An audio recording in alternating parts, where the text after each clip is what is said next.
From Pacifica, this is Democracy Now!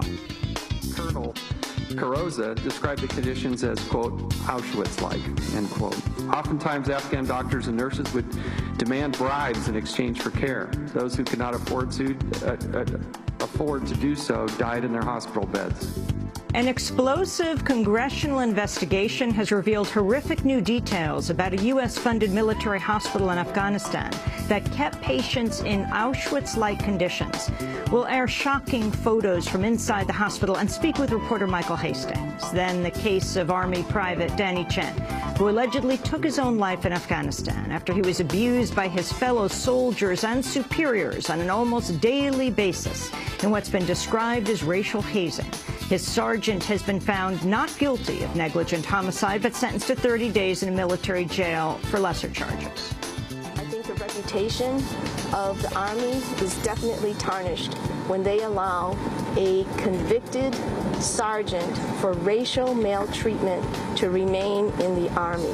And we'll look at the fight over the U.S. Postal Service. As Republicans push to privatize the post office, the agency's bracing for its first-ever default today. Unlike every other governmental agency, the Postal Service is now required to fund 75 years of retiree health benefits over just a 10-year span. We'll speak with Ohio Congressmember Dennis Kucinich and Jack Slackneck of the Postal Union. Most depend upon the Postal Service. They're elderly people, disabled people, poor people, and small business owners. They can't afford the alternatives. And the essayist, playwright, and novelist Gore Vidal has died at the age of 86. All that and more coming up.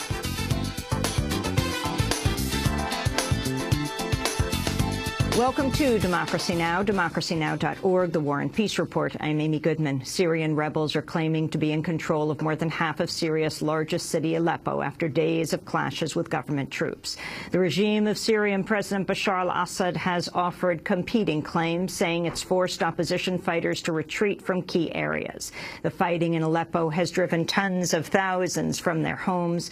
At the United Nations, a spokesperson for the High Commissioner for Refugees said Aleppo residents are trapped between dangerous fighting and perilous conditions should they try to flee.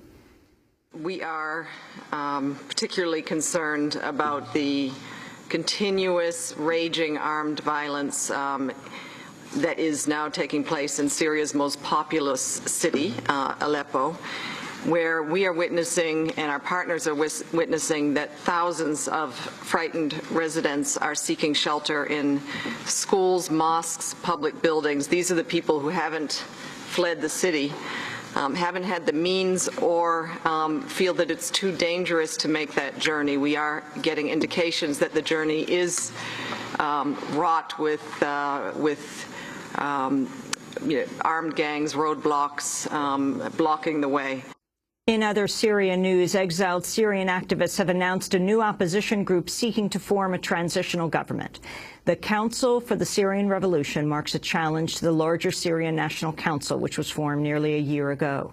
At least 19 people were killed and more than 50 wounded in Iraq Tuesday when 2 car bombs exploded in Baghdad. The bombings were followed by a suicide attack on a police station in an attempt to free al-Qaeda-linked prisoners. Iraq is coming off one of its deadliest months since the withdrawal of U.S. combat troops, with at least 237 people killed and 603 wounded. A new government audit has found the U.S. has wasted millions of dollars in poorly run reconstruction projects in Afghanistan. A report from the U.S. Inspector General for Afghanistan says a significant portion of the $400 million in infrastructure spending last year may be wasted, quote, due to weaknesses in planning, coordination, and execution. The squandered projects include U.S.-funded bases for the Afghan border police, many of which have already been left abandoned. In one case, Afghan officers left the base because it had no water supply. The report says Afghan projects will require years of increased funding, warning, quote, the U.S. risks wasting billions of dollars if U.S.-funded development programs cannot be sustained either by the Afghan government or by continued donor support. We'll have more on Afghanistan after headlines. The U.S. has imposed a new round of sanctions targeting Iran. On Tuesday, the White House said it would punish more foreign banks that help sell Iranian oil and would also extend penalties for those who buy Iranian petrochemicals. Speaking on a visit to Egypt, Defense Secretary Leon Panetta denied a recent report that the Obama administration has shared contingency plans for a military strike on Iran with the Israeli government. We continue to work together in the effort to ensure that Iran does not reach that point of developing a nuclear weapon. As with regards to any specific plans, I think it's the wrong characterization to say that we're going to be discussing potential attack plans. What we are discussing are various contingencies and how we would respond. A federal judge has dealt a blow to the Obama administration's attempts to regulate the controversial practice of mountaintop removal coal mining. On Tuesday, U.S. District Judge Reggie Walton ruled the Environmental Protection Agency had exceeded its powers and infringed on the authority of state regulators when it strengthened guidelines for the industry's practice of dumping mining waste into Appalachian waterways. The decision came after a coal mining industry coalition, along with West Virginia and Kentucky, sued the EPA. Illinois Governor Pat Quinn has unveiled a proposal to ban assault weapons in his state. On Tuesday, Quinn used his amendatory veto power to propose banning the manufacture and sale of assault weapons and attachments. Quinn is the first U.S. governor to formally put forward an assault weapons ban since the shooting massacre in Aurora, Colorado, last month. The former chair of the Republican Party in Florida has claimed top party officials openly discussed suppressing the state's African-American vote. In a lengthy deposition submitted for his ongoing corruption case, Jim Greer says of a December 2009 meeting, quote, "I was upset because the political consultants and staff were talking about voter suppression and keeping blacks from voting." He continues, quote, "They talked about not letting blacks vote and minority outreach programs were not fit for the Republican Party." His comments come amidst Florida's standoff with the Justice Department and civil rights groups over a voter purge that critics say particularly targets people of color. In recent weeks, at least two top Republican state lawmakers, State Senator Glenn Grothman and in Wisconsin and Pennsylvania House Majority Leader Mike Turzai, have predicted that restrictive voter ID laws will help Republican candidate Mitt Romney win their states in November. Supporters of California's same-sex marriage ban have asked the Supreme Court to reverse a federal appeals court decision that declared the ban unconstitutional. California outlawed same-sex marriage in 2008 when voters passed the ban known as Proposition 8. A three-judge panel struck down the measure earlier this year, ruling that Prop 8, quote, "serves no purpose and has no effect other than to lessen the status and human dignity of gays and lesbians in California." The request to the Supreme Court means the four-year battle over Prop 8 will likely be resolved this year. Congressional leaders have reached a bipartisan deal on a budget to fund the government through March of next year. The more than $1 trillion proposal averts a budget showdown before the November elections. The Democratic National Committee has announced San Antonio Mayor Julian Castro will give the keynote address at the party's September convention.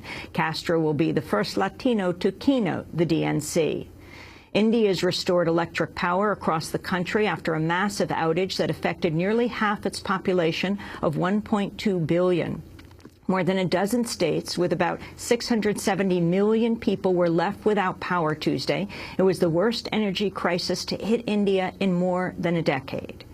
A regional court for Latin America and the Caribbean has handed down what advocates are calling a milestone victory for indigenous peoples. The Inter-American Court of Human Rights has sided with Ecuador's Sarayaku indigenous community in a long-running dispute with the Ecuadorian government and a foreign oil firm. In its ruling, the court found Ecuador ignored the Sarayaku's rights by failing to consult with them before approving a massive energy project on their ancestral land. In a statement, Amnesty International said the ruling will have, quote, far-reaching effects across the Western Hemisphere, adding it makes it crystal clear that states bear a responsibility to carry out special consultation processes before engaging in development projects affecting indigenous peoples and their rights. In Russia, 3 members of a feminist punk band are on trial this week and could face up to 7 years in prison for staging a church protest against Russian leader Vladimir Putin. In February, 5 members of the group Pussy Riot rushed before the altar in one of Russia's main Orthodox cathedrals wearing dresses, tights, and brightly colored balaclavas. They danced, genuflected, and prayed to the Virgin Mary to expel Putin, who is now serving a 3rd stint as Russia's president. The 3, all in their 20s, have been in jail for 5 months and could face up to 7 years on charges of hooliganism motivated by religious hatred or hostility. 2 of the women have small children. In a rally outside the courtroom, a supporter of the band called for their immediate release. This is not a trial. This is revenge. You see, the authorities have reached a point where they don't abide by the law themselves. For a misdemeanor, let's face it, people are thrown into jail, and they've been holding them there, young mothers, for half a year already. The trial comes amidst fears of an increasing crackdown on dissent in Russia. On Tuesday, Russian investigators charged anti-corruption blogger and activist Alexei Navalny with embezzlement, a crime that carries a sentence of up to 10 years in prison.